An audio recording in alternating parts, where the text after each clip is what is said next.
বিগত ফ্যাসিস্ট সরকার এমনকি তত্ত্বাবধায়ক সরকারও টিকাদান কার্যক্রমের যথাযথ উদ্যোগ নেয়নি বলে মন্তব্য করেছেন স্বাস্থ্য ও পরিবার কল্যাণমন্ত্রী সর্দার সাখাওয়াত হোসেন। দুপুরে কোনো পূর্ব ঘোষণা ছাড়াই 250 শয্যা বিশিষ্ট নোয়াখালী জেনারেল হাসপাতাল পরিদর্শন করেন তিনি। এ সময় হাসপাতালের তত্ত্বাবধায়ক মোহাম্মদ ফরিদ উদ্দিন চৌধুরীকে প্রত্যাহার করা হয়। পরিদর্শনকালে রোগী ও স্বজনরা হাসপাতালে কাঙ্ক্ষিত সেবা না পাওয়া এবং দালাল চক্রের সীমাহীন দৌরত্ব, হাসপাতালের খাবারের সমস্যা, টয়লেটের অব্যবস্থাপনা নিয়ে ক্ষোভ প্রকাশ করেন মন্ত্রী।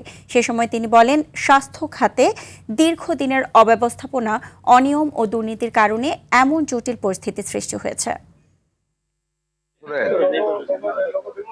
স্বৈরাচারী সরকারের শাসনামল, তারপরে একটি ইন্টারিম সরকারের অদক্ষতা, সব মিলিয়ে সারা বাংলাদেশের স্বাস্থ্য খাতে একটা বিপর্যস্তকর অবস্থায় পরিণত হয়েছে।